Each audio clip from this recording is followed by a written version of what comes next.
Mr. Kiley. Thank you, Mr. Chair. Thank you to the witnesses for your testimony. As we've held hearings on this topic the last few years, the numbers, the scale of the problem continues to be absolutely horrifying, and it's particularly alarming, the prevalence of these horrors here in the United States and the number of victims. I do think there is some cause for encouragement that we have an opportunity to start to turn a corner and to help prevent these crimes and to help victims and to stop there from being even more victims going forward. One reason, of course, is that we have an entirely different situation at the border, which was connected to this problem. A second reason is that I think there is a growing realization that we need to use the full force of the criminal code to hold traffickers accountable. I'll give you one quick example of that. In my state of California, there was a bill that said, well, I think we should classify trafficking of a minor as a violent offense, as a serious felony. Incredibly, the state's assembly's public safety committee initially voted not to do that. They said, no, this is not going to be considered a serious crime. However, the public backlash was so great that they eventually reconvened and held a re-vote, and that bill made it all the way through and was signed into law by the governor. So now it actually is considered a serious felony with real consequences in California, and I think that there's more we need to do under both state law in California as well as under federal law.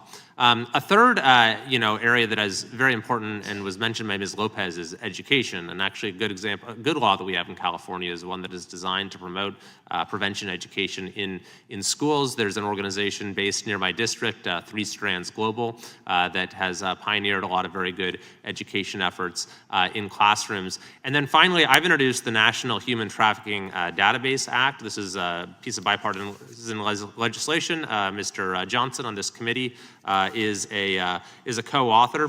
What this would do is establish a national human trafficking database at DOJ, as well as incentivize certain state law enforcement agencies to report to the database. And so reported data would include data that indicates the presence and prevalence of human trafficking for every county and every state, the names of all anti-trafficking organizations operating in each county, the total number of state-level human trafficking organizations collected in coordination with local DAs, and then, as I mentioned, it would also incentivize states to submit this data by directing DOJ's Office for Victims of Crime to award grants to states to collect and submit the data, authorizing $50 million per fiscal year. I also want to thank Ms. Hageman, also on this committee, for authoring this bill with me as well. So I believe, Ms. Basham, you mentioned this issue in your testimony. So maybe if Ms. Lopez, if you wanted to just expound on the importance of the education piece of this, and then Ms. Basham as far as the data collection goes.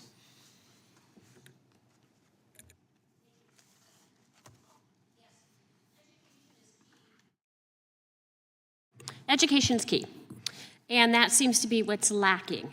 And if you spend resources to educate individuals about what human trafficking is and the grooming process that leads to trafficking, people have the ability to understand it. We teach our children how to drive cars, and it's a process before they get a license. So why are we not teaching the children how to spot when somebody is trying to harm them, such as a predator, whether it be in person or online? That is lacking throughout all of our country, and specifically in Arizona, we can't get these programs in our schools. So we need to focus on education for prevention purposes.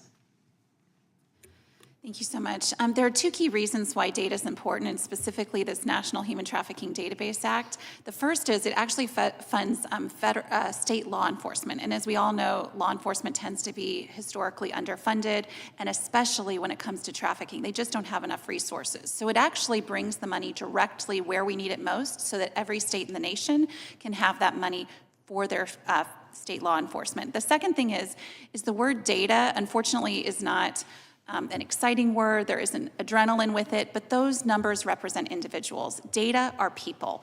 And so every single number is a person. And the number one biggest gap, in my opinion, in trafficking is that victim identification. It sits at about 0.4%. So over 99% of victims are never identified. And the National Human Trafficking Database Act helps us to see what we're not currently seeing. Thank you very much for your work and your advocacy, and I yield back. Gentleman yields.